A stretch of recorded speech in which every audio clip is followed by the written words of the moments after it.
ആദിയുഷസ്സിൻ വിജയ പതാകയിൽ വീശിയ കുളിർക്കാറ്റേ, തീനാവുകളാൽ പറന്നിറങ്ങിയ ധീരോദാത്തതയേ, വരണേ തിരുസഭയിൽ ഇനിയും തീവിതറാ പുതിയൊരു അഭിഷേകം തരണേ പ്രേക്ഷിതരിൽ.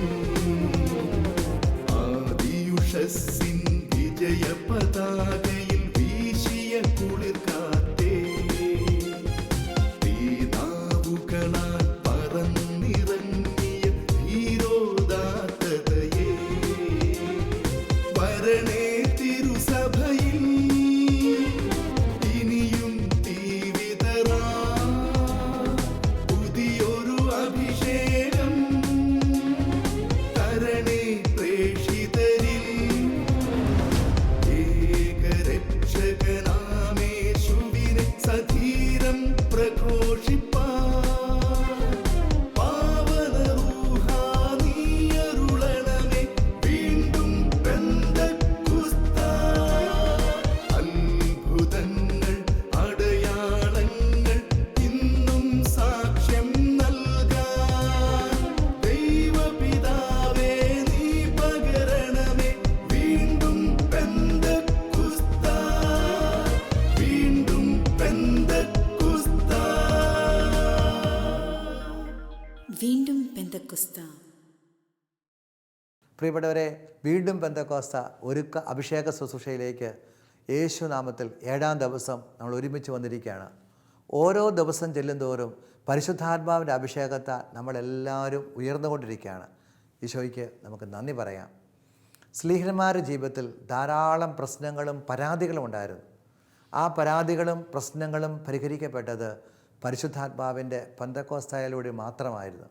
അതിനാൽ പ്രിയപ്പെട്ടവരെ, ഇന്ന് സഭ നേരിടുന്ന എല്ലാ പ്രശ്നങ്ങൾക്കും ഉത്തരമെന്ന് പറയുന്നത് ഒരു വീണ്ടും പെന്തക്കോസ്ത അനുഭവം സഭയുടെ എല്ലാ മേഖലയിലും ഉണ്ടാകുക, അതോടൊപ്പം കാലഘട്ടത്തിൽ യോജിച്ച പുതിയ തുടക്കമിടുക എന്ന് മാത്രമാണ്. ഇന്നേ ദിവസം നമുക്ക് വേണ്ടി വചനം പങ്കുവച്ച് പ്രാർത്ഥിക്കുന്നത് ഷെവലിയാർ ബെന്നി പുന്നത്രയാണ്. ഷാലോമിൻ്റെ തുടക്കക്കാരനായ അദ്ദേഹത്തിൽ നിന്ന് നമുക്ക് ദൈവത്തിൻ്റെ വചനം സ്വീകരിക്കാൻ വേണ്ടി ഒരുങ്ങാം. വീണ്ടും പെന്തക്കുസ്താ. വീണ്ടും പെന്തക്കുസ്ത. ഒരു പുതിയ പെന്തക്കുസ്തായ്ക്ക് വേണ്ടിയുള്ള ദാഹത്തോടെ നമ്മൾ ഒരുമിച്ച് ചേർന്നിരിക്കുകയാണ്. ഇപ്പോൾ നമ്മുടെ നാട് കഠിനമായ വരൾച്ചയിലൂടെ കടന്നു പോവുകയാണ്. പലപ്പോഴും പല സ്ഥലങ്ങളിൽ നോക്കുമ്പോൾ പുല്ലൊക്കെ വാടിക്കരിഞ്ഞ് മണ്ണൊക്കെ ഉണങ്ങി വരണ്ട് കിടക്കുന്നതായിട്ട് കാണാൻ സാധിക്കും. പക്ഷെ ഒരു മഴ പെയ്യുമ്പോൾ പെട്ടെന്ന് എവിടെ നിന്നറിയില്ല ഇത്രയധികം വിത്തുകൾ ഈ മണ്ണിൽ ഉറങ്ങിക്കിടന്നൊന്നും അത്ഭുതം തോന്നത്തക്ക ഈ പുല്ലുകളൊക്കെ കിളിർത്തു വരും. ഇതുപോലെ സഭയിലെ പരിശുദ്ധാത്മാവിൻ്റെ പുതിയ ഒരു മഴ പെയ്യുമ്പോൾ ഒരുപാട് പുതിയ ശുശ്രൂഷകളുടെ നാമ്പുകൾ പൊട്ടി വിളരും. ഒരുപാട് ശുശ്രൂഷകർ ഉയരും. ഉണങ്ങി വരണ്ടു പോയ ഇനി ഒരിക്കലും ജീവിക്കില്ല എന്ന് കരുതിയ ഉണക്കക്കമ്പുകളിൽ പോലും വീണ്ടും തളിരുകളുണ്ടാകും, പൂക്കളുണ്ടാകും. അതുവരെ നമ്മൾ എന്തെല്ലാം പരിശ്രമിച്ചാലും ഒരു കാര്യവുമില്ല. മഴ പെയ്യാതെ ഇതൊന്നും സംഭവിക്കുകയില്ല. സഭയിൽ നമുക്കറിയാം, കഴിഞ്ഞ ദശാബ്ദങ്ങളിൽ പരിശുദ്ധാത്മാവിൻ്റെ അതിശക്തമായ പ്രവർത്തനങ്ങൾക്ക് സാക്ഷ്യം വഹിച്ച ഒരു സഭയാണ് കേരള സഭ. കഴിഞ്ഞ ദശാബ്ദങ്ങളിൽ ഒരുപാട് ആവേശത്തോടെ ദൈവ ശുശ്രൂഷയ്ക്ക് വേണ്ടി ഇറങ്ങിയവരാണ് നമ്മളിൽ ഒരുപാട് പേരും. ദശാബ്ദങ്ങൾ കഴിഞ്ഞപ്പോൾ ഒരു വരൾച്ചയുടെ അനുഭവമാണ് ഇന്ന് കേരളത്തിൽ.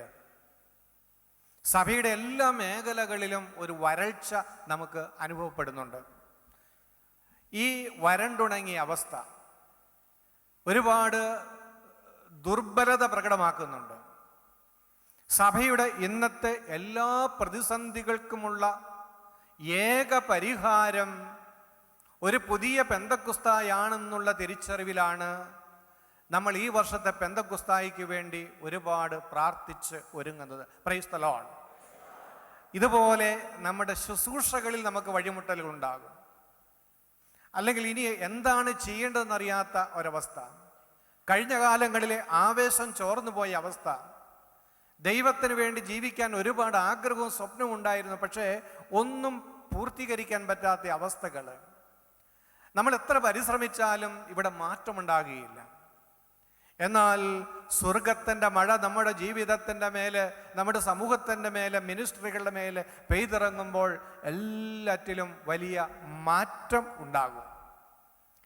ഒരു പുതിയ പെന്തക്കോസ്താ സഭയെ സന്ദർശിക്കുമ്പോൾ ഏറ്റവും പ്രധാനമായിട്ട് സംഭവിക്കുന്നത് സഭയുടെ മുഴുവനും ഫോക്കസ് ക്രിസ്തുവിലേക്ക് കേന്ദ്രീകരിക്കും എന്നുള്ളതാണ്.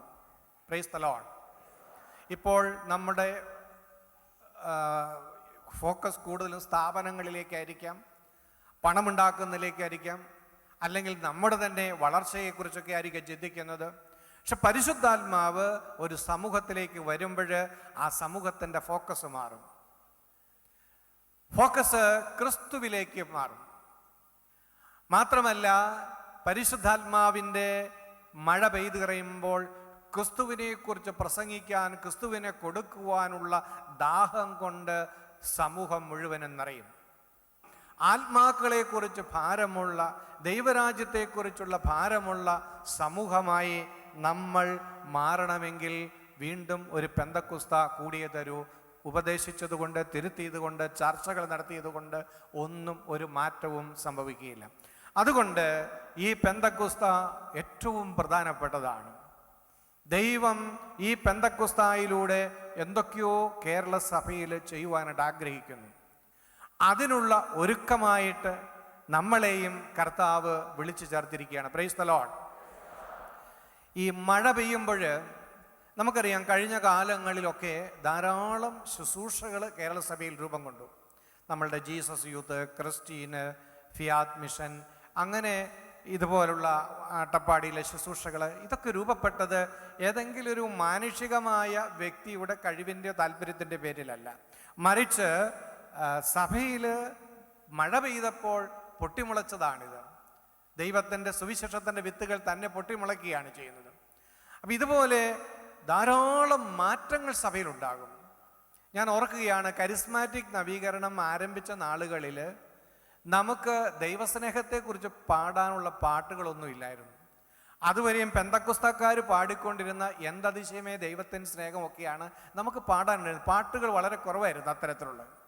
പക്ഷെ പിന്നീടുള്ള കാലഘട്ടങ്ങളിൽ എന്തുമാത്രം പുതിയ പാട്ടുകളാണ് രൂപപ്പെട്ടത്. ഈ പാട്ട് എഴുതിയത് ആരാ? പരിശുദ്ധാത്മാവാണ്. പരിശുദ്ധാത്മാവ് വന്നു കഴിഞ്ഞപ്പോൾ ഗാനങ്ങളുടെ ഒരു വലിയ ലോകമായിരുന്നു. പുതിയ പാട്ടുകൾ രൂപപ്പെടുന്നു. അപ്പം സഭയിൽ കഴിഞ്ഞ കാലങ്ങളിൽ ഉണ്ടായ നന്മകളെല്ലാം പരിശുദ്ധാത്മാവിൻ്റെ മഴ പെയ്തതിൻ്റെ ഫലമായിട്ട് ഉണ്ടായതാണ്. അപ്പോൾ ആദ്യത്തെ ആ മഴയുടെ ആവേശവും കുളിർമയെല്ലാം കുറഞ്ഞു വരുന്നു. തണുപ്പ് വന്നു തുടങ്ങിയിരിക്കുന്നു. വീണ്ടും സ്വർഗത്തിൻ്റെ ചൂട് എനിക്കും നിങ്ങൾക്കും സഭ മുഴുവനും ആവശ്യമാണ്. അതുകൊണ്ട് ദൈവം നമ്മളെ പ്രത്യേകമായി വിളിച്ചു ചേർത്തിരിക്കുന്നു. അതുകൊണ്ട് തന്നെ നമുക്ക് ഒരിക്കലുമില്ലാത്ത ഒരു ദാഹം പരിശുദ്ധാത്മാവിന് വേണ്ടി ഈ ദിവസങ്ങളിൽ ഉണ്ടാകണം. അതിനായി പ്രാർത്ഥിക്കുകയും ചെയ്യാം. സഭയുടെ ചരിത്രത്തിൽ ആദ്യമായിട്ട് ഒരു പ്രതിസന്ധി ഉണ്ടാകുന്നത് അപ്പോസ്തല പ്രവർത്തികൾ 4-ാം അധ്യായത്തിൽ നമുക്ക് കാണാൻ സാധിക്കും. പെന്തക്കോസ്താ നാളിൽ സഭയ്ക്ക് ആരംഭം കുറിച്ചു. പരിശുദ്ധാത്മാവിൻ്റെ ശക്തമായ പ്രവർത്തനങ്ങൾ ആരംഭിച്ചു. വളരെ ആവേശം നൽകുന്ന ദിവസങ്ങളായിരുന്നു സഭയുടെ ആരംഭ നാളുകൾ. അനുദിനം വിശ്വാസികളെ സഭയോട് കൂട്ടിച്ചേർത്ത് കൊണ്ടിരുന്നു. പക്ഷേ അധികം കഴിയുന്നതിന് മുമ്പ് ആദ്യ സഭയ്ക്ക് ഒരു പ്രതിസന്ധി ഉണ്ടായി. പത്രോസും യോഹന്നാനും ഒക്കെ അറസ്റ്റ് ചെയ്യപ്പെട്ട് പുരോഹിത പ്രമുഖന്മാരുടെ സംഘത്തിന് മുമ്പിൽ വിചാരണയ്ക്ക് വിധേയപ്പെടുകയാണ്. അവർ അപ്പോസ്തലന്മാരെ ഭീഷണിപ്പെടുത്തി ഇനി മേലിൽ യേശുവിനെ കുറിച്ച് പ്രസംഗിക്കാൻ പാടില്ല. ആദിമസഭ നേരിട്ട ഏറ്റവും ആദ്യത്തെ പ്രതിസന്ധിയായിരുന്നു അത്. അതുവരെയുമുള്ള ആവേശവും ശക്തിയും ഈ പ്രതിസന്ധി വന്നപ്പോൾ ചോർന്നുപോയി. എല്ലാവരും ഭയം കൊണ്ട് നിറഞ്ഞു. ഇനി എന്തു ചെയ്യും?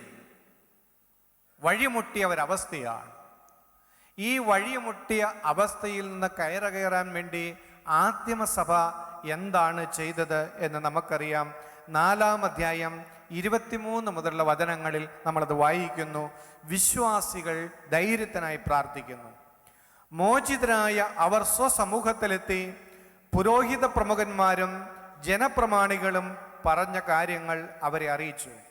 അത് കേട്ടപ്പോൾ അവർ ഏകമനസ്സോടെ ഉച്ചത്തിൽ ദൈവത്തോട് അപേക്ഷിച്ചു, നാഥ, ആകാശത്തിൻ്റെയും ഭൂമിയുടെയും സമുദ്രത്തിൻ്റെയും അവയിലുള്ള സകലത്തിൻ്റെയും സൃഷ്ടാവേ, ഞങ്ങളുടെ പിതാവും അവിടുത്തെ ദാസനുമായ ദാവീദിൻ്റെ അധരത്തിലൂടെ പരിശുദ്ധാത്മ മുഖേന അവിടുന്ന് പ്രകാരം അരുളി ചെയ്തിട്ടുണ്ടല്ലോ.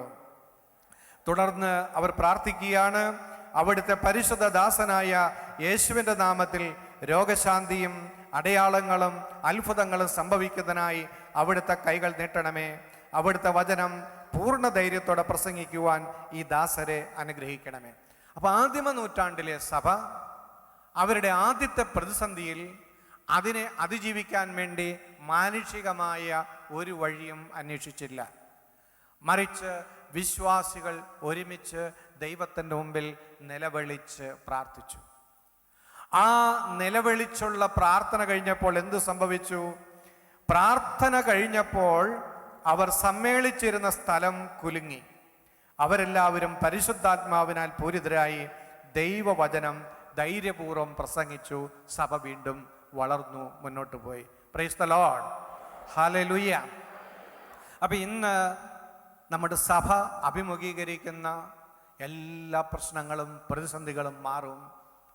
അന്ന് വിശ്വാസികൾ ഒരുമിച്ച് കൂടി പ്രാർത്ഥിച്ചതുപോലെ നമ്മളിന്ന് സഭയെ പ്രതിനിധീകരിച്ച് ഈ ദിവസങ്ങളിൽ നമ്മുടെ ദൈവത്തിൻ്റെ മുമ്പിൽ നിലവിളിച്ച് പ്രാർത്ഥിക്കുമ്പോൾ അന്ന് അവർ സമ്മേളിച്ചിരുന്ന സ്ഥലം കുലുങ്ങിയതുപോലെ പരിശുദ്ധാത്മാവ് നമ്മളെയും കുലുക്കും. ഹല്ലേലൂയ. പ്രിയപ്പെട്ടവരെ, ഒരുപാട് ദൈവകൃപ ചൊരിയപ്പെട്ട ഒരു സഭയാണ് കേരള സഭ. ഇത്രയധികം വചനം പ്രഘോഷിച്ചിട്ടും ഇത്രയധികം ശുശ്രൂഷകരുണ്ടായിട്ടും നമ്മുടെ കേരളത്തിൻ്റെ പൊതുസമൂഹത്തിൽ ഒരു മാറ്റം വരുത്താൻ നമുക്ക് സാധിച്ചിട്ടില്ല എന്നുള്ളത് സത്യമാണ്. ദിവസങ്ങൾ കഴിയുന്തോറും കേരളത്തിൻ്റെ പൊതുസമൂഹം കൂടുതൽ കൂടുതൽ ജീർണതയിലേക്ക് പോയിക്കൊണ്ടിരിക്കുന്നത് കാണാൻ സാധിക്കും. തിന്മ പെരുകുകയാണ്. ഒരു വശത്ത് ദൈവത്തിൻ്റെ വചനം സമൃദ്ധമായി പ്രഘോഷിക്കപ്പെടുന്നുണ്ട്, അനേകർ മാനസാന്തരപ്പെടുന്നുണ്ട്, അത്ഭുതങ്ങളും അടയാളങ്ങളും സംഭവിക്കുന്നുണ്ട്. പക്ഷെ നമ്മൾ ഇത്രയധികം 10,000-കണക്കിന് ആളുകൾ, ലക്ഷക്കണക്കിന് വിശ്വാസികൾ ഈ നവീകരണത്തിൻ്റെ അനുഭവത്തിലേക്ക് കടന്നു വന്നിട്ടും നമ്മൾ ജീവിക്കുന്ന കേരളത്തിൻ്റെ പൊതുസമൂഹത്തിൽ ഒരു സ്വാധീനം ചെലുത്താൻ നമുക്ക് സാധിക്കുന്നില്ല. നമ്മൾ ഗൗരവമായിട്ട് ചിന്തിക്കണം എന്തുകൊണ്ടാണ് ഇത് എന്നുള്ളത്. അപ്പം നമ്മൾ ജീവിക്കുന്ന ഈ സമൂഹത്തിൽ മാറ്റം വരുത്തത്തക്ക രീതിയിൽ ഒരു സ്വാധീനം ചെലുത്തുവാൻ തക്ക വിധത്തിൽ ദൈവത്തിൻ്റെ ശക്തി, ദൈവത്തിൻ്റെ മഹത്വം ഇനിയും നമ്മളിലൂടെ വെളിപ്പെടേണ്ടിയിരിക്കുന്നു. ഇതുവരെയും വെളിപ്പെട്ടത് പോരാ. Praise the Lord, hallelujah. അപ്പോൾ കഴിഞ്ഞ നാളുകളേക്കാൾ ശക്തമായ ഒരു ദൈവാത്മാവിൻ്റെ വ്യാപനം നമ്മളിലൂടെ നമ്മുടെ പൊതുസമൂഹത്തിലേക്ക് കടന്നു വരേണ്ടത് ആവശ്യമായിട്ടിരിക്കുകയാണ്. നമ്മൾ ഓർക്കുക, വിശുദ്ധ പാട്രിക്കിനെ കുറിച്ച് ചിന്തിക്കുമ്പോൾ വിശുദ്ധ പാട്രിക്കിനെ കടൽ കൊള്ളക്കാർ അയർലൻഡിലേക്ക് തട്ടിക്കൊണ്ടുപോയതാണ്. അടിമയായി പിടിക്കപ്പെട്ട ഒരു ബാലനായിരുന്നു വിശുദ്ധ പാട്രിക്ക്. ഈ വിശുദ്ധ പാട്രിക്ക് പിന്നീട് അയർലൻഡിൻ്റെ അപ്പോസ്തലനായി മാറുകയാണ്. ഒരൊറ്റ മനുഷ്യൻ 30 വർഷങ്ങളിലെ ശുശ്രൂഷകൾ കൊണ്ട് അയർലൻഡ് എന്ന് പറയുന്ന രാജ്യത്തെ മുഴുവനും ക്രിസ്തുവിന് വേണ്ടി നേടി.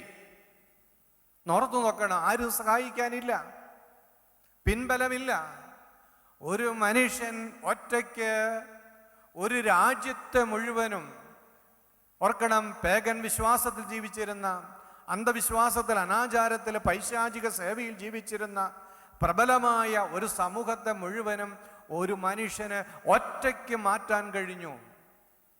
പരിശുദ്ധാത്മാവ് ഒരു വ്യക്തിയുടെ ജീവിതത്തെ ഏറ്റെടുക്കുമ്പോഴുള്ള വ്യതിയാനമാണത്. പക്ഷെ നമ്മൾ ഇത്രയധികം പേര് ഒരുമിച്ച് പ്രവർത്തിച്ചിട്ടും കേരളത്തിൽ പൊതുസമൂഹത്തിലേക്ക് ഒരു മാറ്റം കൊണ്ടുവരാൻ സാധിച്ചിട്ടില്ല എങ്കിൽ നമ്മുടെ പ്രവർത്തനങ്ങളിൽ ഇനിയും മാറ്റങ്ങൾ ഉണ്ടാകേണ്ട ആവശ്യമാണ്.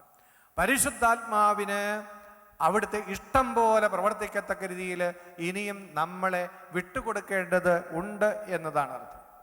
വിശുദ്ധ അന്തോണീസിന്റെ ജീവിതത്തിലേക്ക് നോക്കുമ്പോൾ ആൽബിജിയൻസ്യൻ പാഷാണ്ഡത കൊണ്ട് യൂറോപ്പിലെ സഭ നാമാവശേഷമായി എന്ന് എല്ലാവരും വിചാരിച്ചു കൊണ്ടിരുന്ന നാളുകളിലാണ് വിശുദ്ധ അന്തോണീസ് തൻ്റെ ദൗത്യം ആരംഭിക്കുന്നത്.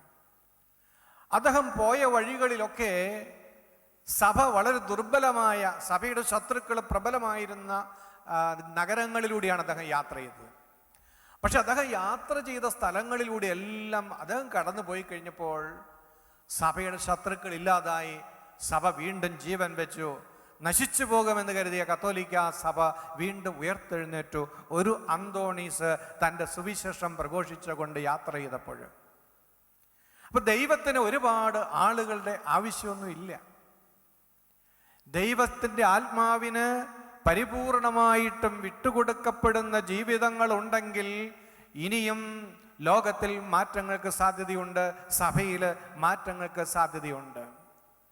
അതുകൊണ്ട് ദൈവം നമ്മളെ വിളിക്കുന്നത് കഴിഞ്ഞ കാലങ്ങളിൽ ജീവിച്ചതുപോലെ ജീവിക്കാനല്ല, കഴിഞ്ഞ കാലങ്ങളിൽ പ്രവർത്തിച്ചതുപോലെ പ്രവർത്തിക്കാനല്ല, മറിച്ച് ഈ കാലഘട്ടത്തെ മാറ്റാൻ തക്ക വിധത്തിൽ ദൈവാത്മാവിനെ പ്രവർത്തിക്കാൻ തക്ക വിധത്തിലുള്ള ഒരു സമർപ്പണത്തിലേക്ക് ദൈവം നമ്മളെ ഓരോരുത്തരെയും വിളിക്കുകയാണ്.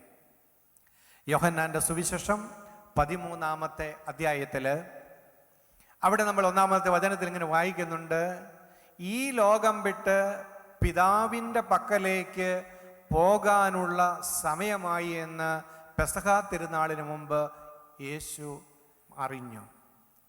ഈ ലോകം വിട്ട് പിതാവിൻ്റെ പക്കലേക്ക് പോകാനുള്ള സമയമായി എന്ന് പെസഹ തിരുനാളിന് മുമ്പ് യേശു അറിഞ്ഞു. യേശു തൻ്റെ സമയത്തെക്കുറിച്ച് വ്യക്തമായി ബോധ്യമുള്ള വ്യക്തിയായിരുന്നു. കാനായിലെ കല്യാണ വീട്ടിൽ വെച്ച് മാതാവ് റിക്വസ്റ്റ് നടത്തുമ്പോൾ ഈശോ ആദ്യം പറയുന്നുണ്ട്, എൻ്റെ സമയം ഇനിയുമായിട്ടില്ല. യോഹന്നാന്റെ സുവിശേഷം 17-ാം അധ്യായം 1-ാമത്തെ വചനത്തിൽ പറയുന്നുണ്ട്, പിതാവേ സമയമായിരിക്കുന്നു, പുത്രനെ മഹത്വപ്പെടുത്തണമേ. നല്ല സമയബോധമുണ്ടായിരുന്നു യേശുവിന്.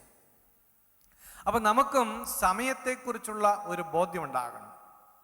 കാലത്തിൻ്റെ പ്രത്യേകതകൾ അറിഞ്ഞു വേണം ശുശ്രൂഷകൾ ചെയ്യാൻ, ജീവിതം ക്രമപ്പെടുത്താൻ. ഇന്നലത്തേതുപോലെ പ്രാർത്ഥിച്ചാൽ പോരാ, ഇന്നലത്തേതുപോലെ പ്രവർത്തിച്ചാൽ പോരാ. ഈ സമയം വ്യത്യസ്തമായിട്ടുള്ളൊരു സമയമാണ്. യേശു പിതാവിൻ്റെ പക്കലേക്ക് പോകാനുള്ള സമയമായി എന്ന് മനസ്സിലാക്കിയില്ലായിരുന്നെങ്കിൽ എന്തു സംഭവിക്കും?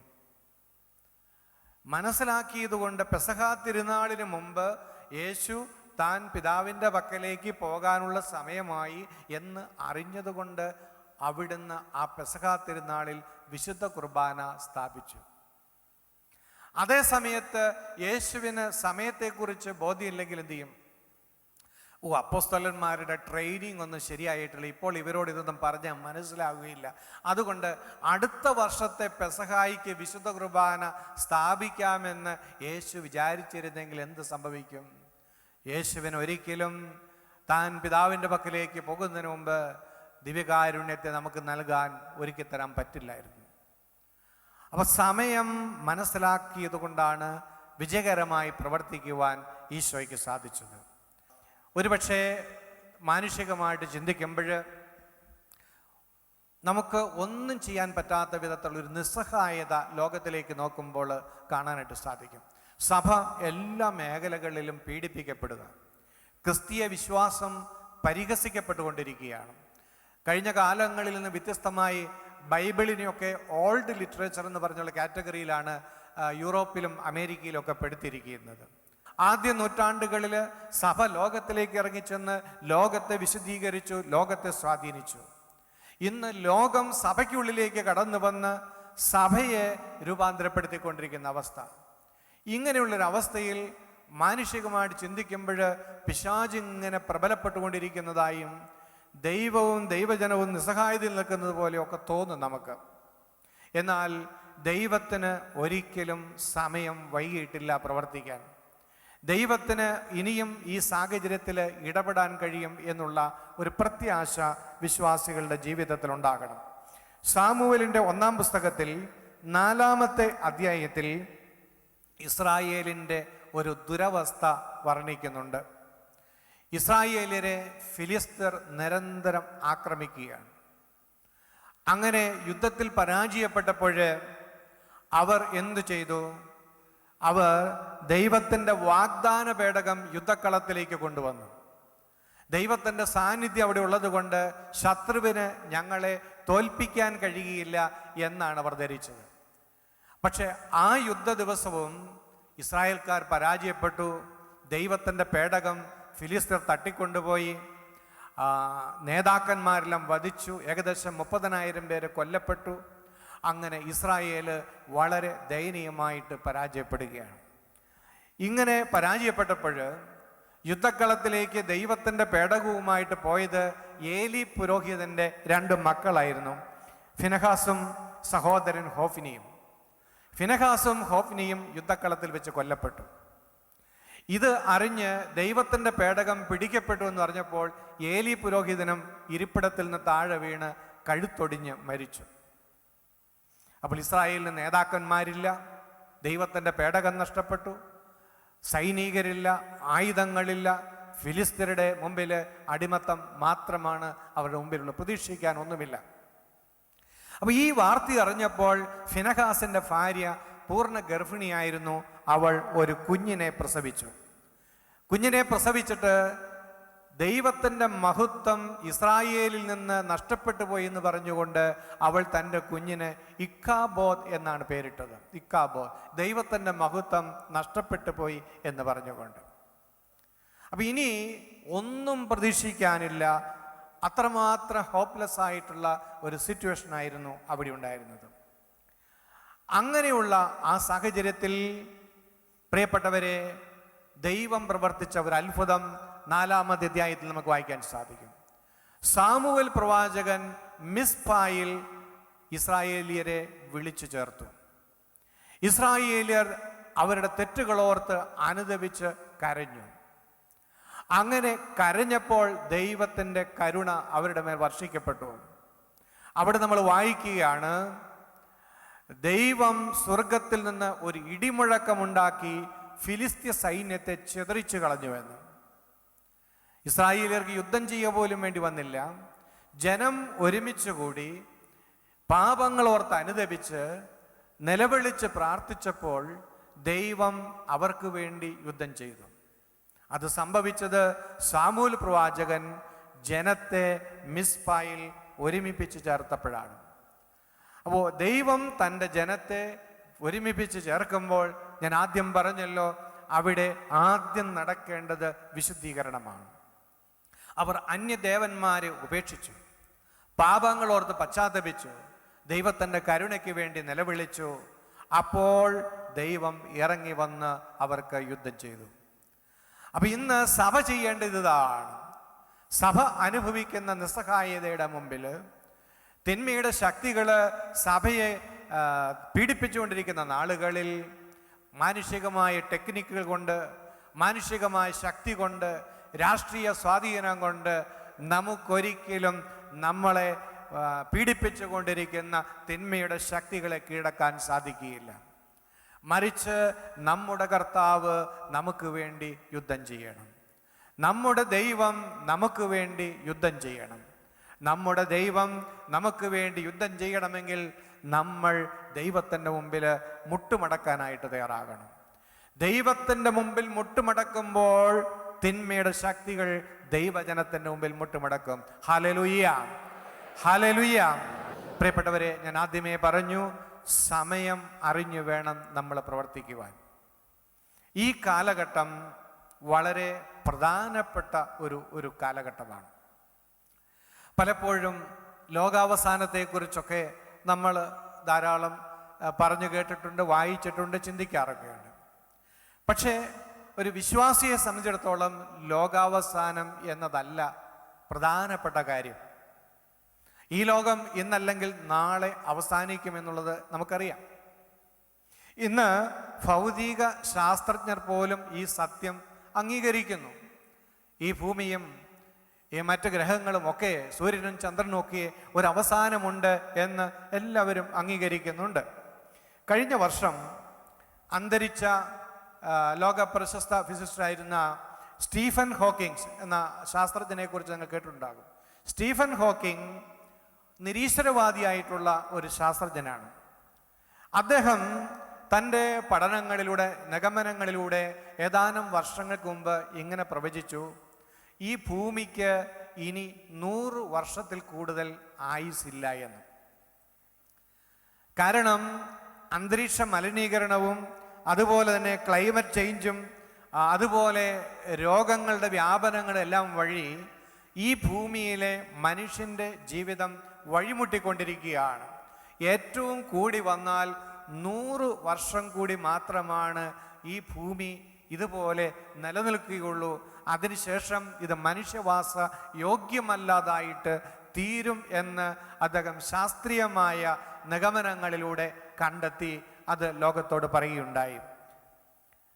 അദ്ദേഹം ദൈവവിശ്വാസി അല്ലാത്തതുകൊണ്ട് അദ്ദേഹം പറയുന്നതാണ്, സൂപ്പർ ആർട്ടിഫിഷ്യൽ ഇൻ്റലിജൻസ് മറ്റെവിടെ നിന്നോ കടന്നു വന്ന് ഈ ഭൂമിയിലെ ജീവിതങ്ങളെ ഉന്മൂലനം ചെയ്യും, മനുഷ്യനെ ഉന്മൂലനം ചെയ്യും, മനുഷ്യൻ്റെ ജീവിതം അസാധ്യമാക്കി തീർക്കുമെന്നാണ് അദ്ദേഹം പറയുന്നത്.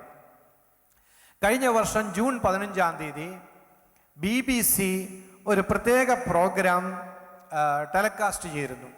അതിതാണ് എക്സ്പെഡിഷൻ ന്യൂ എർത്ത് എന്ന് പറഞ്ഞുകൊണ്ടുള്ള ഒരു പ്രോഗ്രാം ആയിരുന്നു BBC ടെലികാസ്റ്റ് ചെയ്തത്.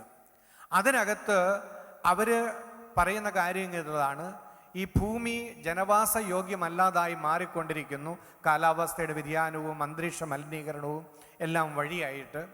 അതുകൊണ്ട് പുതിയ ഭൂമിക്ക് വേണ്ടി, മനുഷ്യന് ജീവിക്കാൻ വേണ്ടി പുതിയ ഇടങ്ങൾക്ക് വേണ്ടിയുള്ള അന്വേഷണങ്ങളെക്കുറിച്ചുള്ള ഒരു പ്രോഗ്രാമായിരുന്നത്. ആ അന്വേഷണം ചൊവ്വ ഗ്രഹത്തെ കേന്ദ്രീകരിച്ചുകൊണ്ടാണ്.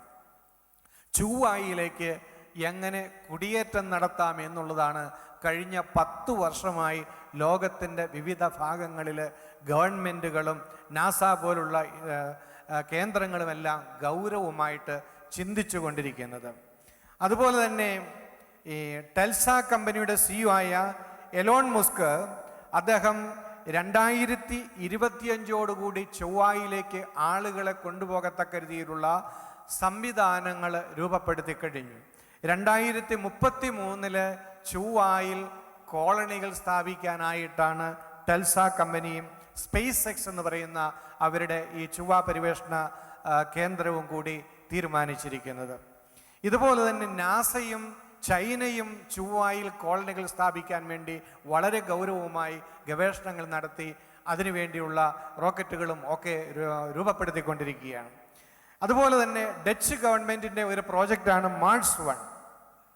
അവരും 2033 ആകുമ്പോഴേക്കും ചൊവ്വയിൽ കോളനികൾ സ്ഥാപിക്കാൻ വേണ്ടി അവർ ചെയ്യുക മാത്രമല്ല, ചൊവ്വയിൽ കുടിയേറ്റം നടത്താൻ ആഗ്രഹിക്കുന്നവരുടെ രജിസ്ട്രേഷൻ വരെ ആരംഭിച്ചു കഴിഞ്ഞു. കഴിഞ്ഞ ഡിസംബർ 31 വരെയും 78,000 പേരാണ് ഈ ഡച്ച് ഗവൺമെൻറ്റിൻ്റെ മാസ് 1 പ്രൊജക്റ്റിൽ രജിസ്റ്റർ ചെയ്തിരിക്കുന്നത് ഈ ഭൂമിയിൽ നിന്നും ചൊവ്വയിലേക്ക് കുടിയേറ്റം നടത്താനായിട്ട്. അതിലേറ്റവും രസകരമായ കാര്യം എന്താണെന്നറിയാമോ? ഈ 78,000 പേരിൽ 8,000 പേര് ഇന്ത്യക്കാരാണ്. Praise the Lord. അപ്പം ഞാനിത് വിശദീകരിച്ച് വരുന്നത്, ഈവൻ ഭൗതിക രംഗത്തുള്ളവർ പോലും ഈ ഭൂമിയുടെ ആയുസ് കഴിയാറായി എന്ന് പ്രഖ്യാപിക്കുന്നു. അതവർ സീരിയസ് ആയി എടുത്തത് കൊണ്ടാണ് ഈ ഭൂമിയിൽ ജീവിതം അധികകാലം തുടരാൻ പറ്റില്ല എന്ന് തിരിച്ചറിഞ്ഞത് കൊണ്ടാണ് ഇത്രയധികം പണം മുടക്കി അനേകായിരം ശാസ്ത്രജ്ഞന്മാർ വിവിധ രാജ്യങ്ങളിൽ നിരന്തരം ഗവേഷണം നടത്തി മറ്റ് ഗ്രഹങ്ങളിലേക്ക് കുടിയേറാനുള്ള സംവിധാനങ്ങൾ ഒരുക്കിക്കൊണ്ടിരിക്കുന്നത്. പക്ഷേ നമ്മളെ സംബന്ധിച്ചിടത്തോളം പ്രധാനപ്പെട്ടതല്ല കർത്താവിൻ്റെ 2ാമത്തെ വരവാണ്. അവൻ്റെ വരവ് സമീപിച്ചിരിക്കുന്നു. ഇതാണ് ഇതിൻ്റെ അർത്ഥം. Praise the Lord. ഹല്ലേലൂയ. അപ്പൊ കർത്താവിൻ്റെ 2ാമത്തെ വരവ് സമീപിച്ചിരിക്കുന്നു. ആ സത്യം നമ്മൾ തിരിച്ചറിഞ്ഞുകൊണ്ട് ഉണർന്ന് പ്രവർത്തിക്കേണ്ട ഒരു കാലഘട്ടമാണ്. നമ്മുടെ ദൗത്യം എന്താണ്? സഭയുടെ ദൗത്യം എന്താണ്? രണ്ടാമത്തെ വരവിന് വേണ്ടി ഈ ലോകത്തെ ഒരുക്കുക എന്നുള്ളതാണ്, മറ്റൊന്നുമല്ല. അപ്പൊ നമ്മുടെ എല്ലാ പ്രവർത്തനങ്ങളുടെയും പിന്നിലുള്ള ലക്ഷ്യം കർത്താവിൻ്റെ രണ്ടാമത്തെ വരവിന് വേണ്ടി ലോകത്തെ ഒരുക്കുക എന്നുള്ളതാണ്. അപ്പോൾ നമ്മളുടെ നവീകരണ പ്രവർത്തനങ്ങളെ, സുവിശേഷ പ്രവർത്തനങ്ങളെ, പ്രാർത്ഥനാ ശുശ്രൂഷകളെ തമ്പുരാൻ്റെ രണ്ടാമത്തെ വരവുമായി ലിങ്ക് ചെയ്യണം. അവൻ്റെ വരവിന് വേണ്ടി ആത്മാക്കളെ ഒരുക്കണം. അതുകൊണ്ട് നിദ്ര വിട്ടുണരേണ്ട മണിക്കൂറാണിത്. നിദ്ര വിട്ടുണരേണ്ട മണിക്കൂറാണിത്. കാലത്തിൻ്റെ പ്രത്യേകതകൾ അറിഞ്ഞുകൊണ്ട് നമ്മൾ ജീവിക്കണം. നമുക്ക് കർത്താവിൻ്റെ പുനരാഗമനത്തെക്കുറിച്ചുള്ള ഗൗരവമായ ചിന്തയില്ലെങ്കിൽ എങ്ങനെ നമുക്ക് ലോകത്തെ ഒരുക്കാൻ പറ്റും? കഴിഞ്ഞ കാലങ്ങളിലെ ശുശ്രൂഷകൾ പോലെ ഇനി ശുശ്രൂഷകൾ ചെയ്തു പോകാൻ നമുക്ക് അധികം സമയമില്ല. ഇന്നലെ ചെയ്ത ശുശ്രൂഷകൾ അതേപടി ചെയ്തുകൊണ്ടും അല്ല പോകേണ്ടത്. പരിശുദ്ധാത്മാവ് നമ്മളുടെ ശുശ്രൂഷകളെ നയിക്കണം. അവൻ്റെ വഴികളിലൂടെ പോകണം. നമുക്ക് ഇഷ്ടമുള്ള ശുശ്രൂഷ ചെയ്യുകയല്ല ചെയ്യണ്ടേ, അവന് ഇഷ്ടമുള്ള ശുശ്രൂഷകൾ ചെയ്യുന്നവരായിട്ട് നമ്മൾ മാറണം. ഇന്നലകളിൽ നമുക്ക് പ്രാമുഖ്യമുണ്ടായിരുന്ന നമ്മുടെ എല്ലാ പ്രവർത്തന മേഖലകളിലും ഇന്ന് മറ്റ് സമൂഹങ്ങളും സമുദായങ്ങളും രാഷ്ട്രീയ പാർട്ടികളും കയ്യേറ്റം നടത്തി അവിടെ അവർക്കാണ് പ്രാധാന്യം. അവരുമായിട്ട് മത്സരിക്കാൻ പോലും പറ്റാത്ത വിധത്തിലുള്ള വളർച്ച അവിടെ ഉണ്ടായിട്ടുണ്ട്. എന്താണ് ഇതിലൂടെ ദൈവം നമ്മളോട് സംസാരിക്കുന്നത്? ഇന്ന് നമ്മളെക്കാൾ കൂടുതൽ വിദ്യാലയങ്ങൾ മറ്റുള്ളവർ നടത്തുന്നു. നമ്മളുടേക്കാൾ വലിയ ഹോസ്പിറ്റലുകൾ, വലിയ കോർപ്പറേറ്റുകൾ നടത്തുന്നു. ഈ മേഖലകളിലൊക്കെ നമ്മൾ പിന്തള്ളപ്പെടുന്നത് എന്തുകൊണ്ടാണ്? ഇതൊരു അടയാളമാണ്. നമ്മുടെ ഊർജം, നമ്മുടെ ജീവിതം മറ്റെവിടേക്കോ കേന്ദ്രീകരിക്കണം എന്നാണ് ഇതിൻ്റെ അർത്ഥം. അതായത് മറ്റാർക്കും നമ്മളുമായി മത്സരിക്കാൻ കഴിയാത്ത, മറ്റാർക്കും ചെയ്യാൻ പറ്റാത്ത ഒരു കാര്യമുണ്ട്. അത് സുവിശേഷ പ്രഘോഷണമാണ്. Praise the Lord. അതുകൊണ്ട് കഴിഞ്ഞ കാലങ്ങളിൽ പ്രധാനപ്പെട്ടതായി കരുതിയിരുന്ന ജീവകാരുണ്യ പ്രവർത്തനങ്ങളുടെ മേഖലകളിൽ നിന്നും, വിദ്യാഭ്യാസ മേഖലകളിൽ നിന്നും സഭയുടെ ശ്രദ്ധ സുവിശേഷ പ്രഘോഷണത്തിലേക്ക് കൊണ്ടുവരണമെന്നാണ് ഇതിലൂടെ ദൈവത്തിൻ്റെ ആത്മാവ് നമ്മളോട് സംസാരിക്കുന്നത്. Praise the Lord. ഹല്ലേലൂയ. പ്രിയപ്പെട്ടവരെ, ആത്മാക്കളുടെ രക്ഷയാണ് ഏറ്റവും പ്രധാനപ്പെട്ടത്. കഴിഞ്ഞ കാലങ്ങളിൽ ആ മിനിസ്ട്രികൾക്കെല്ലാം പ്രാധാന്യമുണ്ടായിരുന്നു. തെറ്റല്ലായിരുന്നു അത്. കാലത്തിൻ്റെ അടയാളങ്ങൾ നമ്മൾ തിരിച്ചറിയണം. സമയത്തിൻ്റെ പ്രത്യേകത നമ്മൾ തിരിച്ചറിയണം. ഈ കാലഘട്ടത്തിൽ ആത്മാക്കളുടെ രക്ഷയ്ക്ക് മറ്റെന്തിനേക്കാളും പ്രാധാന്യം കൊടുക്കണം.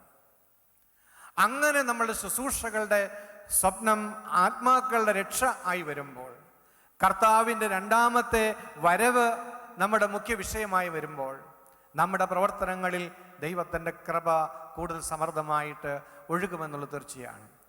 അപ്പോൾ എന്നെയും നിങ്ങളെയും വിളിച്ചിരിക്കുന്നത് തികച്ചും വ്യത്യസ്തമായ ശുശ്രൂഷ ചെയ്യാനാണ്. ഇത് തിരിച്ചറിയുമ്പോൾ നമ്മൾ ഒരിക്കലും മത്സരിക്കാൻ പോകുകയില്ല. പലപ്പോഴും ആത്മീയ ശുശ്രൂഷ മണ്ഡലങ്ങളിലൊക്കെ ഭയങ്കര മത്സരം കണ്ടിട്ടുണ്ട്, അസൂയ കണ്ടിട്ടുണ്ട്. എന്തുകൊണ്ടാണ്? പ്രിയപ്പെട്ടവരെ, സ്വന്തം വിളി കണ്ടെത്താത്തത് കൊണ്ടാണ്.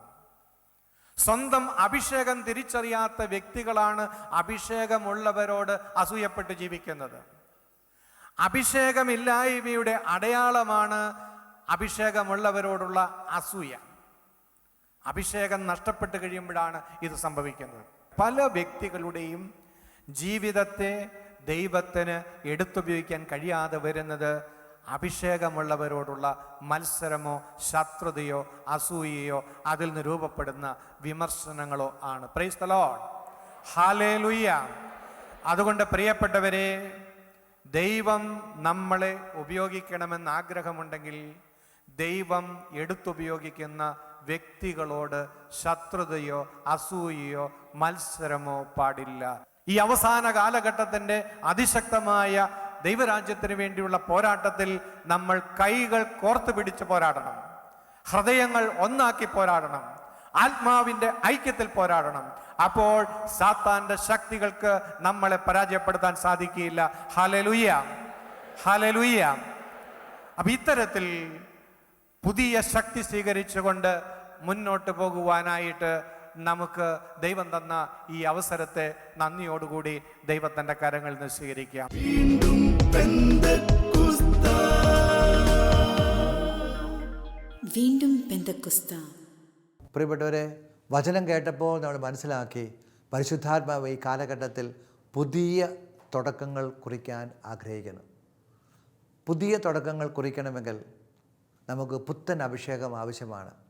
ഈ പുത്തൻ അഭിഷേകത്തിനായിട്ട് ശരീരത്തിൻ്റെയും മനസ്സിൻ്റെയും ആത്മാവിൻ്റെയും നിങ്ങളായിരിക്കുന്ന ഭവനത്തിൻ്റെയും കമ്മ്യൂണിറ്റിയുടെയും എല്ലാ വാതിലും തുറന്നിട്ട് അനേക പുതിയ തുടക്കങ്ങൾ കേരള സഭയെ തുടക്കമിട്ട ബെന്നിസാറിനോടൊപ്പം ടീമിനോടൊപ്പം ഒരുമിച്ച് ദൈവത്തെ ആരാധിക്കാം, പ്രാർത്ഥിക്കാം, അഭിഷേകം സ്വീകരിക്കാം. ഇതാ ഞാൻ സകലവും നവീകരിക്കുന്നു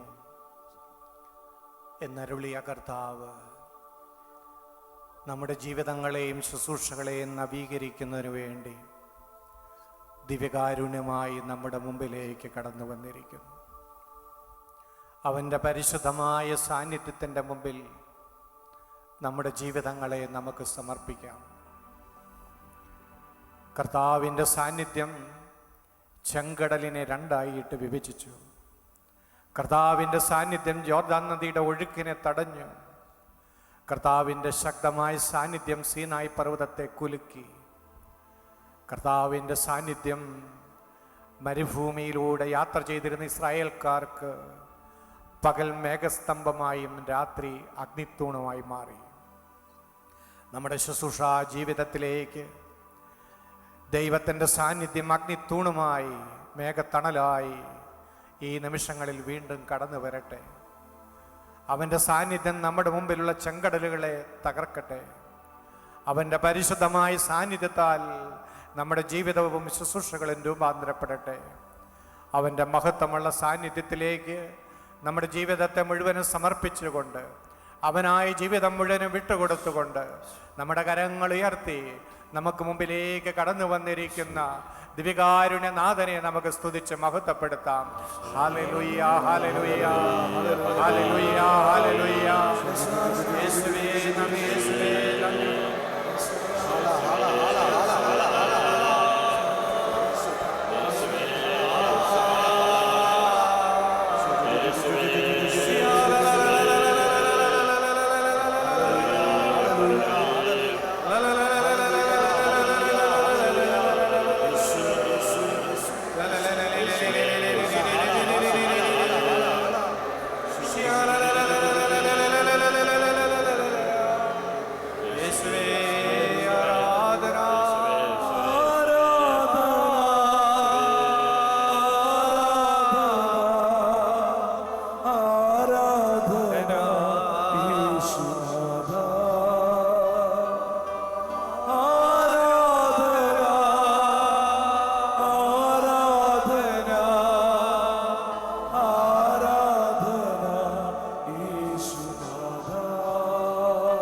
ജീവിതം മുഴുവനും സമർപ്പിച്ചുകൊണ്ട്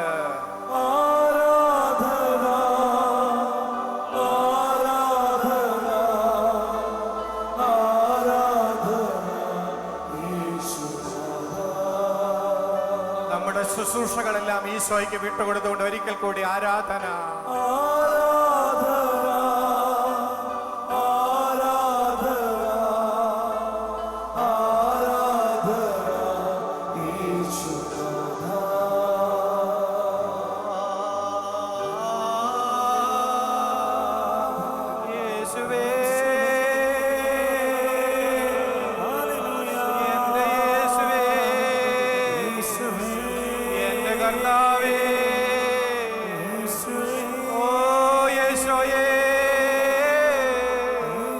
ഇറങ്ങി വരണമേ, ഞങ്ങളെ നവീകരിക്കണമേ, ഞങ്ങളെ പുതുക്കി പണിയണമേ, ഞങ്ങളെ രൂപാന്തരപ്പെടുത്തണമേ. ഞങ്ങളുടെ കർത്താവേ, ഞങ്ങളെ സന്ദർശിക്കണമേ, ഞങ്ങളെ ശക്തിപ്പെടുത്തണമേ. ഞങ്ങളുടെ തളർച്ചകൾ എടുത്തു നീക്കണമേ. പുതിയ സ്വപ്നങ്ങൾ നൽകണമേ. പുതിയ ശുശ്രൂഷകൾ നൽകണമേ.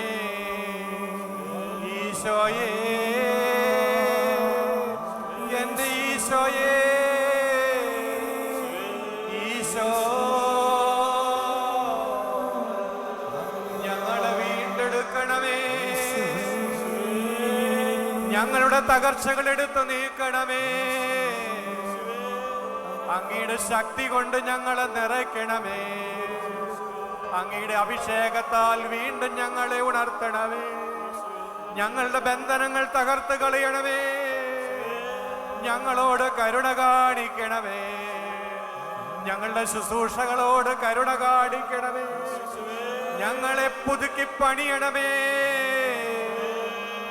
പുതിയ ശക്തി നൽകണമേ. പുതിയ അഭിഷേകം നൽകണമേ. യേശുവേ, യേശുവേ, യേശുവേ. പാവനാത്മാവേ, മുള്ളുകൾ നിറയും എൻ മരുഭൂവിൽ, പാപങ്ങളേറെയുള്ള എൻ ജനത്തിന്മേൽ തീടുക.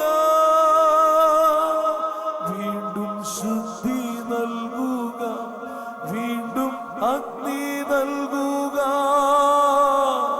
പാവനാത്മാവേ, നീ എന്നിൽ നിറഞ്ഞിടുക. ഓ പാവനാത്മാവേ,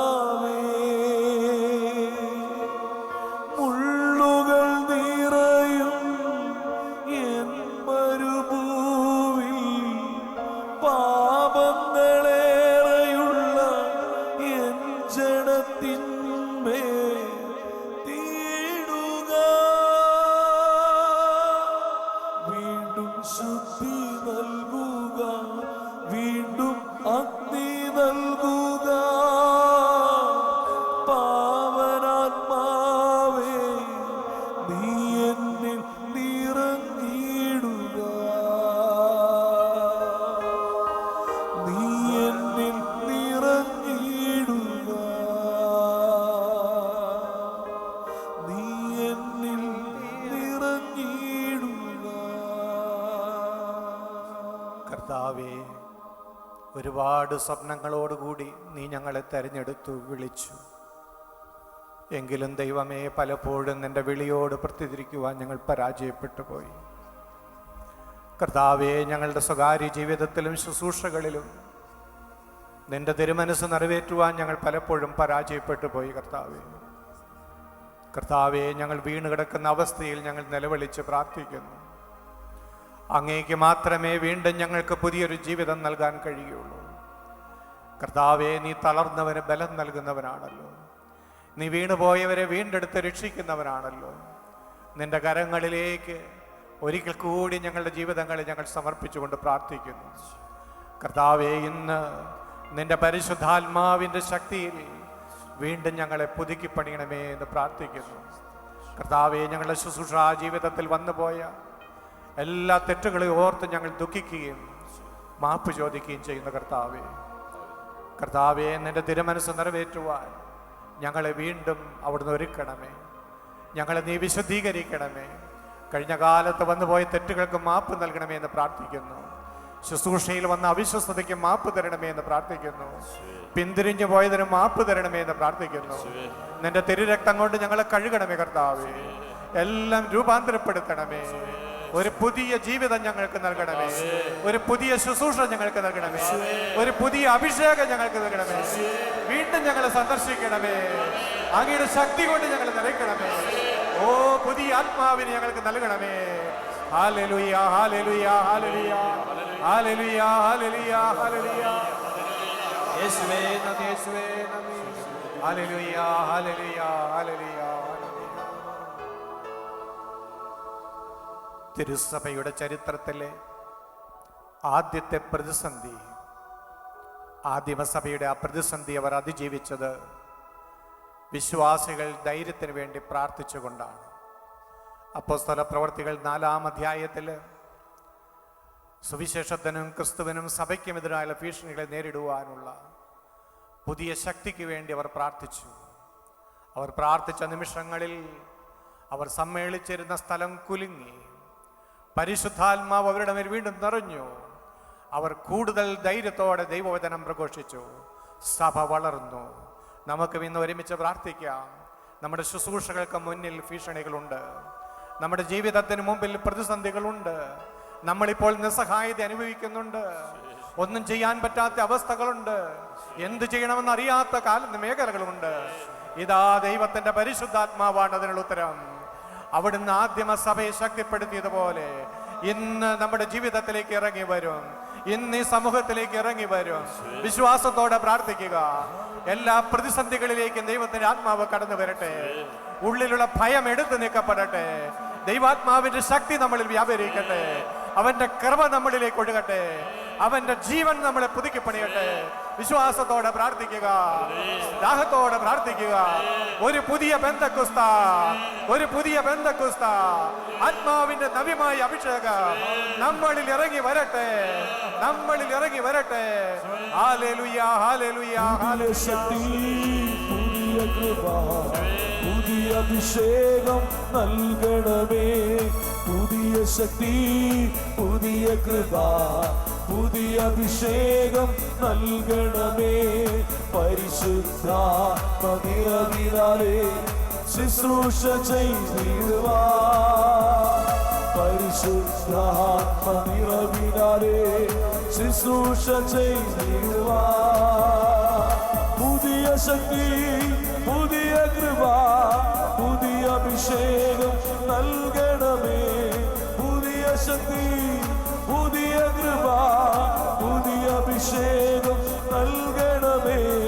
പരിശുദ്ധാത്മനിറവിനാലേ ശുശ്രൂഷ ചെയ്തിടുവാൻ, പരിശുദ്ധാത്മനിറവിനാലേ ശുശ്രൂഷ ചെയ്തിടുവാൻ, പരിശുദ്ധാത്മനിറവിനാലേ ശുശ്രൂഷ ചെയ്തിടുവാൻ.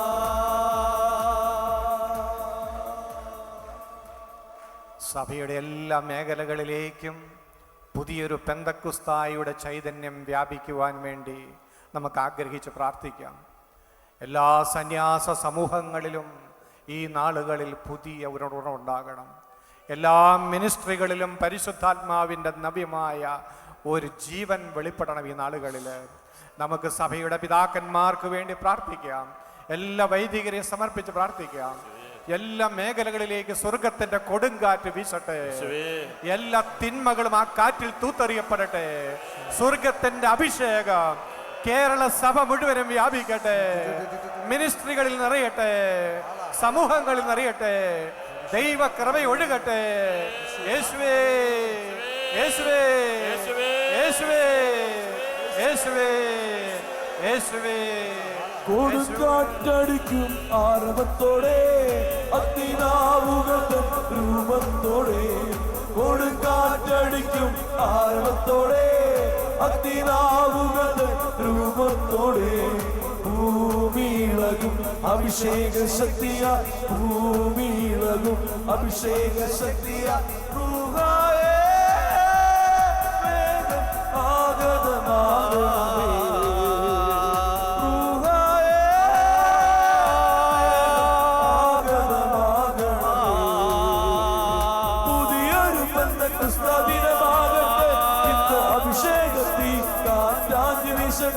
ഇത് പുതിയൊരു പെന്തക്കോസ്ത ദിനമാകട്ടെ. ഇന്ന് അഭിഷേകത്തിൽ കാറ്റാഞ്ഞു വീശട്ടെ. പുതുശക്തിയാ, പുത്തനുണർവാ, അഭിഷേക നീയ പൂരിതരാകട്ടെ. പുതുശക്തിയാ, പുത്തനുണർവാ, അഭിഷേക നീയ പൂരിതരാകട്ടെ.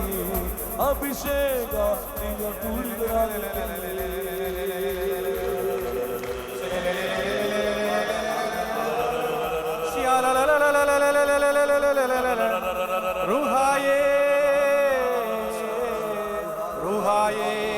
ഇറങ്ങി വരണമേ.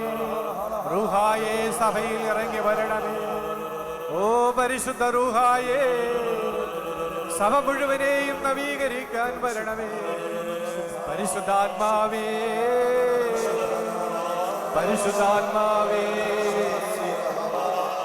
പരിശുദ്ധാത്മാവേ.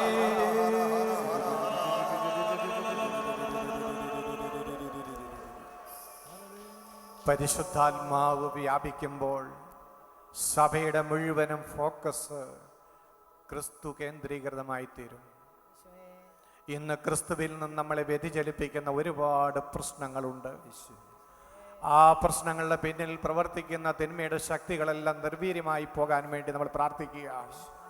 സഭയെ സഭയുടെ ദൗത്യത്തിൽ നിന്നും തടയുന്ന, പ്രശ്നങ്ങളിൽ കുടുക്കിയിട്ടിരിക്കുന്ന മേഖലകളിലേക്കെല്ലാം ഈ നിമിഷങ്ങളിൽ ദൈവത്തിന്റെ പരിശുദ്ധാത്മാവ് കടന്നു വരട്ടെ. അവന്റെ സാന്നിധ്യത്തിന്റെ അഗ്നി സാത്താന്റെ കോട്ടകളെ കത്തിച്ച് ചാമ്പലാക്കട്ടെ. സഭ സ്വതന്ത്രമാകട്ടെ, ദൈവജന സ്വതന്ത്രമാകട്ടെ.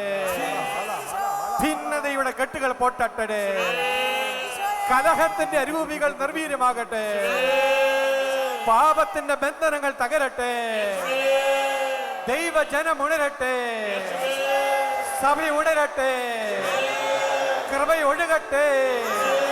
ഹല്ലേലൂയ, ഹല്ലേലൂയ, ഹല്ലേലൂയ, ഹല്ലേലൂയ, ഹല്ലേലൂയ, ഹല്ലേലൂയ, ഹല്ലേലൂയ.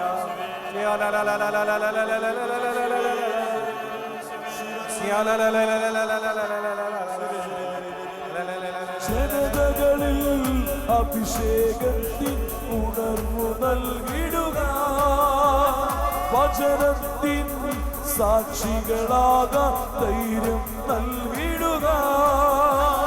ജനതകളിൽ അഭിഷേകത്തിൻ ഉണർവു നൽകിടുക, വചനത്തിൻ സാക്ഷികളാകാൻ ധൈര്യം നൽകിടുക.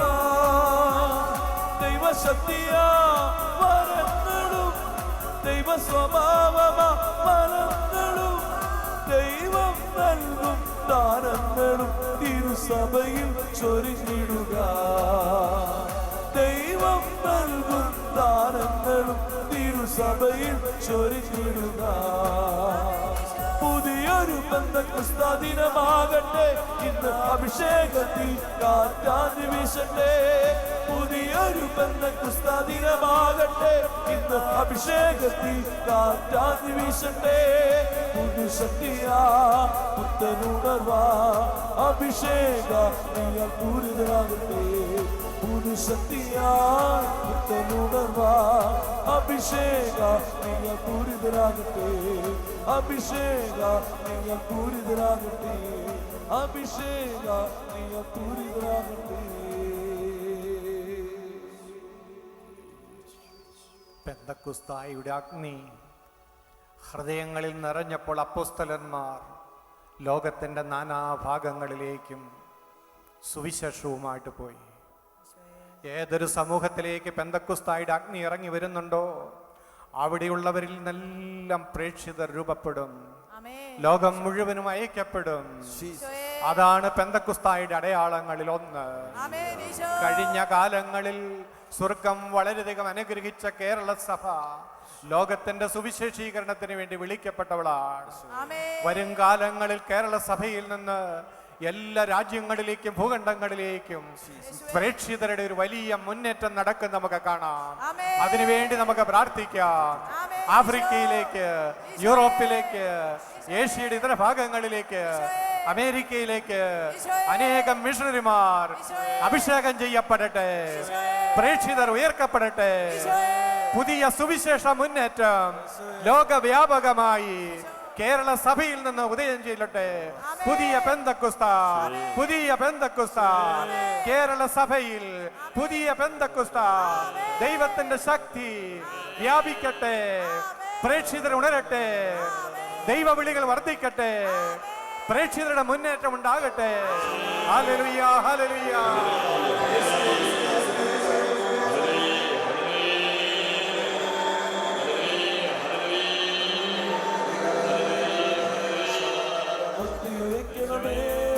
പരിശുദ്ധാത്മാവേ ശക്തി അയക്കണമേ പരിശുദ്ധാത്മാവേ ഭക്തി അയക്കണമേ പരിശുദ്ധാത്മാവേ ശക്തി അയക്കണമേ പരിശുദ്ധാത്മാവേ ആദിയിലെ ജനകോടികളെ വീണ്ടും ഉണർത്തണമേ അത്ഭുതങ്ങളും അടയാളങ്ങളും വീണ്ടും നൽകണമേ ആദിയിലെ ജനകോടികൾ വീണ്ടും ഉണർത്തണമേ അത്ഭുതങ്ങളും അടയാളങ്ങളും വീണ്ടും നൽകണമേ അത്ഭുതമൊഴുകും കൈകൾ എന്നിൽ നീട്ടണമേ അത്ഭുതമൊഴുകും കൈകൾ എന്നിൽ നീട്ടണമേ ഉണർവിൻ കുഴൽകാറ്റേ നീ വീശണമേ വീണ്ടും ഉണർവിൻ കുഴൽകാറ്റേ നീ വീശണമേ വീണ്ടും തളരും മനസ്സുകളിൽ നീ പുതിയൊരു ജീവൻ നൽകണമേ തളരും മനസ്സുകളിൽ നീ പുതിയൊരു ജീവൻ നൽകണമേ വീണ്ടും എനിക്ക് നൽകണമേ പുതിയൊരു ബന്ധക്കുസ്ത വീണ്ടും എനിക്ക് നൽകണമേ പുതിയൊരു ബന്ധക്കുസ്ത അഭിഷേകത്തിൻ കൈകൾ എന്നിൽ നീട്ടണമേ അഭിഷേകത്തിൻ കൈകൾ എന്നിൽ നീട്ടണമേ അഭിഷേകത്തിൻ കൈകൾ എന്നിൽ നീട്ടണമേ നമുക്കെല്ലാവർക്കും എഴുന്നേറ്റ് നിൽക്കാം. ഈ 2 പേരായിട്ട് മുഖത്തോട് മുഖം തിരിഞ്ഞു നിന്ന് ഇടത് കൈ ഹൃദയത്തോട് ചേർത്ത് പിടിച്ച് വലത് കൈ മുമ്പിൽ നിൽക്കുന്ന വ്യക്തിയുടെ തോളത്ത് കൈവെക്കാം. ഈശോയെ, ഈ വ്യക്തി ഒരിക്കൽ കൂടി അഭിഷേകം പ്രാപിക്കുക. ഈ പെന്തക്കോസ്തായിൽ നിങ്ങളെവിടെയാണ്, ലോകത്തെവിടെയാണെങ്കിലും നിങ്ങളിപ്പോൾ പരസ്പരം പ്രാർത്ഥിക്കുക. ദൈവത്തിൻ്റെ ശക്തമായ അഭിഷേകം നിങ്ങളെ ദൈവം ഉണർത്തി ആ സഹപ്രവർത്തകന്റെ മേൽ കൃപയെടുക്കുക. കെട്ടുപോയ തിരികെ കത്തുക. ഭാഷാവിധി ശ്രദ്ധിച്ച് നമുക്ക് പ്രാർത്ഥിക്കാം.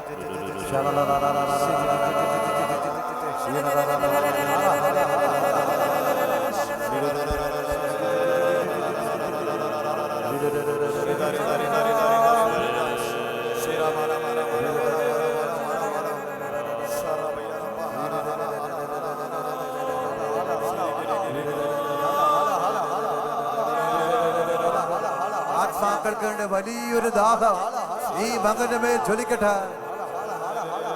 നഷ്ടപ്പെട്ടു പോകുന്ന ആത്മാക്കൾക്ക് വേണ്ടി കണ്ണുനീരോടെ പ്രാർത്ഥിക്കുവാൻ, ലോകത്തിന്റെ 7 ഭൂഖണ്ഡങ്ങളിലേക്ക് യാത്ര ചെയ്യുവാൻ, സുവിശേഷത്തിന് വേണ്ടി പൊട്ടിപ്പുറപ്പെടുവാൻ ഒരു അന്തികാല അഭിഷേകം ഈ മകന്റെ മേൽ പൊട്ടിപ്പുറപ്പെടട്ടെ.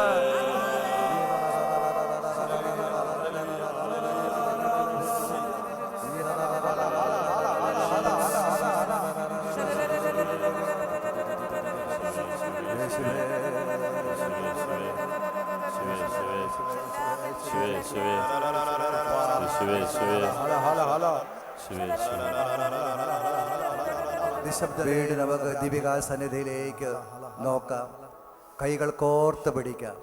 കേരള സഭയിൽ അവിന്റെ പിതാക്കന്മാരെയും വൈദികരെയും സിസ്റ്റേഴ്സിനെയും എല്ലാവരെയും ചേർത്ത് പിടിച്ചുകൊണ്ട് കേരളത്തിൽ നിന്ന് ധാരാളം മിഷണറിമാർ പൊട്ടിപ്പുറപ്പെടുന്ന ജീവജലത്തിന് നീർച്ചാലൊഴുകുന്ന ആ വഴി പാടുമ്പോൾ ഹൃദയം തുറന്ന് കർത്താവിൻ്റെ വിശ്വാസത്തോടെ ഇവിടുന്ന് പൊട്ടിപ്പുറപ്പെടട്ടെ. നിങ്ങൾ ഈ ലോകത്തെവിടെയാണെങ്കിലും നിങ്ങളുടെ ഭവനത്തിൽ നിന്ന് നിങ്ങളായിരിക്കുന്ന ദേശങ്ങളിലേക്കുള്ള നീരുറവ പൊട്ടിപ്പുറപ്പെടട്ടെ എന്ന് പാടി പ്രാർത്ഥിക്കാം. അന്ത്യകാലാഭിഷേകം കേരളത്തിൽ പൊട്ടിപ്പുറപ്പെടട്ടെ പൊന്നു കർത്താവേ. എല്ലാവരും ചേർന്ന് അന്ത്യകാല അഭിഷേകം കേരള സഭയിൽ നിന്നും പൊട്ടിപ്പുറപ്പെടട്ടെ പൊന്നു കർത്താവേ. ആ കൈകൾ ഉയർത്തിപ്പിടിച്ചോട് ഒന്നിച്ച് ഉച്ചത്തിൽ പാടാം. അന്ത്യകാല അഭിഷേകം കേരള സഭയിൽ നിന്നും പൊട്ടിപ്പുറപ്പെടട്ടെ പൊന്നു കർത്താവേ. ഒരിക്കൽ കൂടി ശബ്ദമുയർത്തി. അന്ത്യകാല അഭിഷേകം കേരള സഭയിൽ നിന്നും പൊട്ടിപ്പുറപ്പെടട്ടെ പൊന്നു കർത്താവേ. നമുക്ക് റൂഹായ സഭയിലേക്ക് ക്ഷണിച്ചുകൊണ്ട് ഉച്ചത്തിൽ 3 പ്രാവശ്യം ഉച്ചത്തിൽ വിളിച്ച് നമുക്ക് പ്രാർത്ഥിക്കാം.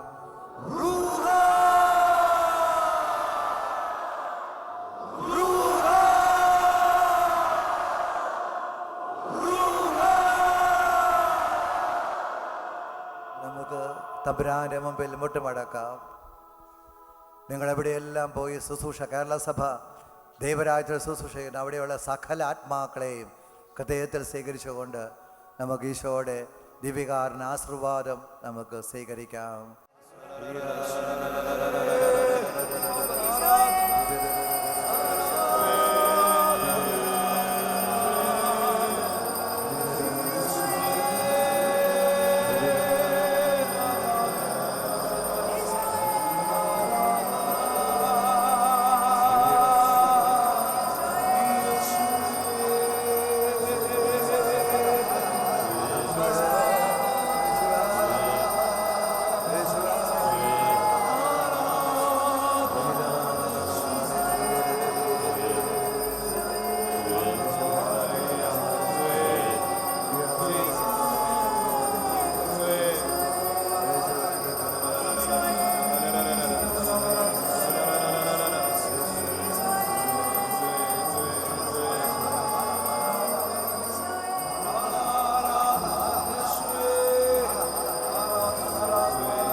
കുമ്പിടുന്നു ഞങ്ങളിതാ ദിവ്യനായക സവിതേ, കുമ്പിടുന്നു ഞങ്ങളിതാ ദിവ്യനായക സവിതേ, കുമ്പിടുന്നു ഞങ്ങളിതാ ദിവ്യനായക സവിതേ, ദിവ്യനായക സവിതേ. നമ്മളെ ഈ സമയം വരെ അനുഗ്രഹിച്ച പരിശുദ്ധ പരമാദിവ്യകാരുണ്യത്തിന് നേരവും ആരാധനയും സ്തുതിയും പുകഴ്ചയും ഉണ്ടായിരിക്കട്ടെ.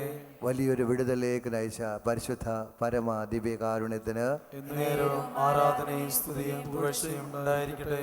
നമ്മളെക്കുറിച്ച് ദൈവം ആഗ്രഹിക്കുക യഥാർത്ഥ സത്യം വെളിപ്പെടുത്തി തന്ന പരിശുദ്ധ പരമാദിവ്യകാരുണ്യത്തിന് നേരവും ആരാധനയും സ്തുതിയും പുകഴ്ചയും ഉണ്ടായിരിക്കട്ടെ. ഈ ആരാധനയിലൂടെ പുതിയ കാര്യങ്ങൾക്ക് വേണ്ടിയുള്ള അഭിഷേകം ലഭിച്ചതിന് നന്ദി പറയാം. യേശുവിൻ്റെ നാമത്തിൽ നിങ്ങളെല്ലാവരും തന്നെ പുതിയ തുടക്കങ്ങൾ കുറിക്കുക. അവൾ അഭിഷേകമാണ് ദൈവം നമുക്ക് തന്നിരിക്കുന്നത്. പ്രിയപ്പെട്ടവരെ, 8-ാം ദിവസത്തേക്ക് നാളെ നമ്മൾ പ്രവേശിക്കുകയാണ്. 8-ാം ദിവസം നമ്മൾക്കായിട്ട് വചനം പങ്കുവെച്ച് പ്രാർത്ഥിക്കുന്നത് ബഹുമാനപ്പെട്ട സാബു അറുതൊട്ടി ബ്രദറാണ്. യേശു നിങ്ങളെ അനുഗ്രഹിക്കട്ടെ. ഓരോ വിശ്വാസിയും പ്രവാചകന്റെ ദൗത്യത്തിലേക്ക് വരണം. പ്രവാചകത്വത്തിൻ്റെ ആത്മാഭിഷേകം പ്രാപിക്കണം.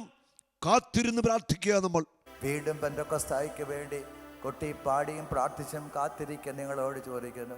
എൻ്റെ ഭാരതത്തെ നേടുവാൻ, എൻ്റെ ലോകത്തെ നേടുവാൻ, 7 വൻകരകളെ നേടുവാൻ ആരെയാണ് ഞാൻ അയക്കുക? ആരാണ് എനിക്കായി പോകുക? പരിശുദ്ധാത്മാവേ, നീ പോകാൻ കൊതിക്കുന്ന ദേശത്തേക്ക് നീ അയക്കണമേ.